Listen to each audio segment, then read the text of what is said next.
In the Kharkiv region, Russian occupation forces continue their efforts to seize the city of Vovchansk, attempting to outflank it from both the western and eastern approaches.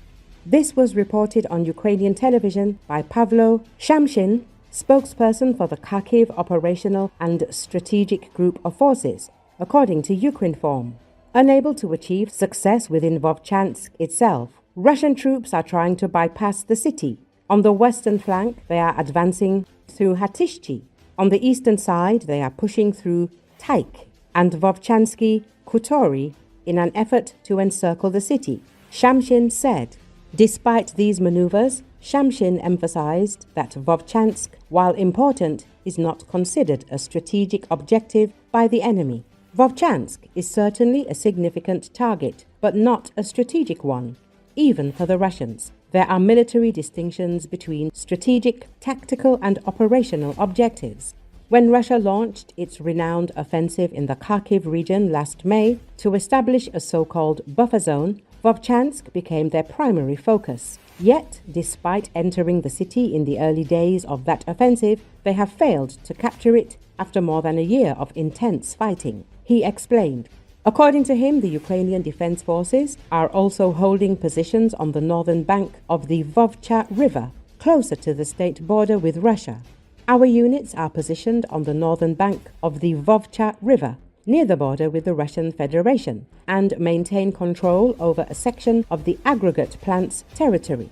The enemy continues to launch attacks both day and night. Russian assault infantry are attempting to infiltrate the plant and are making every effort to push our forces beyond the natural barrier of the Vovcha River to the southern bank, but they are failing, Shamshyn assured. The Ukrainian army also launches new counterattacks here. Recall drone operators and mortar gunners from the Scorpion unit of the Heart Brigade of the State Border Guard Service near Vovchansk in the Kharkiv region destroyed an excavator, an MT-12 Rapira cannon along with an armored personnel carrier, a warehouse with engineering equipment, a Russian vehicle, and neutralized 6 invaders.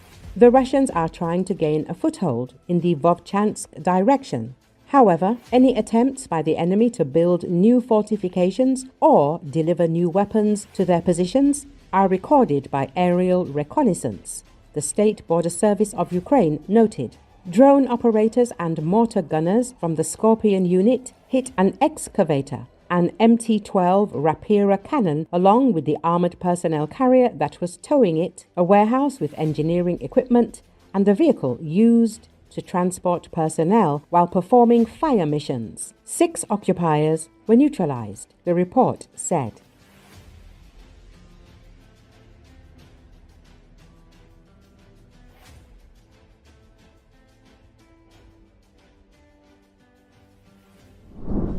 Russian ruler Vladimir Putin is blackmailing all of Europe by keeping the Zaporizhia nuclear power plant under his control, Forbes reports. This warning comes from British expert Simon Bennett of the University of Leicester, author of The Atomic Blackmail, The Weaponizing of Nuclear Facilities During the Russia-Ukraine War book.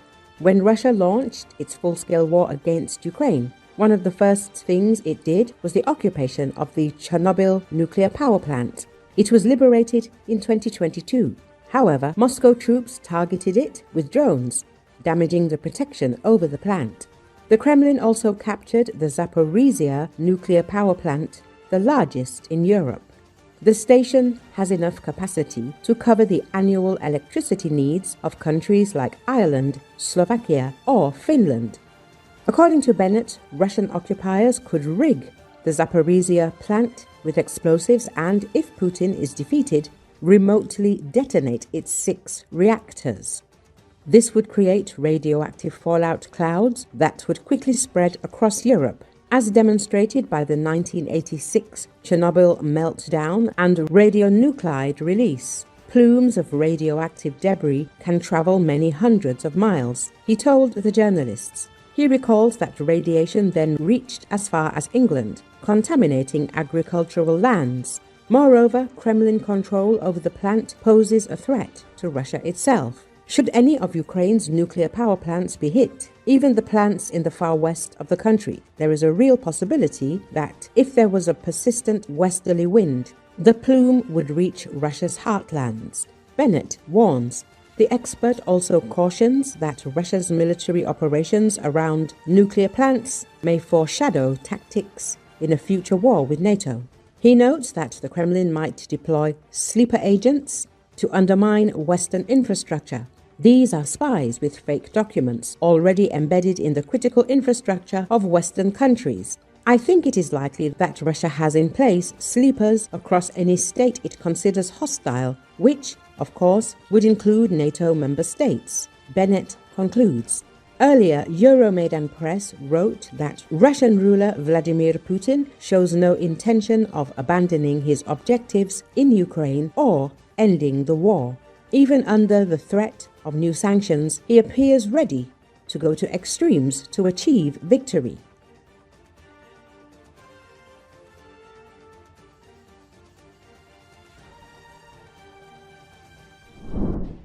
In the temporarily occupied Donetsk, dozens of local residents took to the streets. They are holding empty bottles and buckets in their hands. And the reason for this is the problem with water supply that has not been resolved by the occupation and the Russian authorities. Water has been a luxury in Donetsk for several weeks now. This is why a riot has started in the city, and residents are demanding the resignation of Gorlita Denis Pushilin.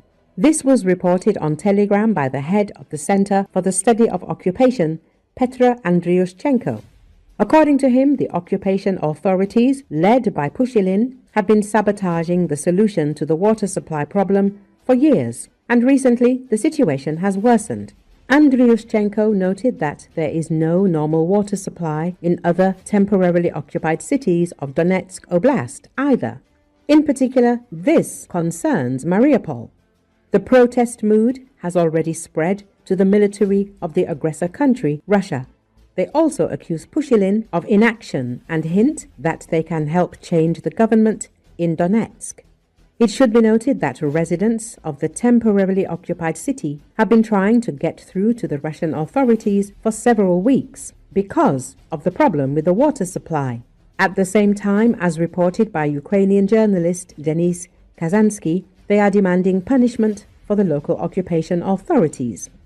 Donetsk residents blame the pseudo-officials who brought the city to the brink of an environmental disaster. So they turned to Putin with a demand to take the situation under personal control. At the same time, locals understand that it is not Ukraine that is to blame for this situation, but the occupation authorities of the Russian Federation. Therefore, they appealed to Putin with a demand to take personal control of the situation and punish all those involved in the ecological catastrophe that the city is approaching. They say that the problem is corruption and negligence of the occupation administration, that they did not build the promised water pipeline. They call the current situation a mockery.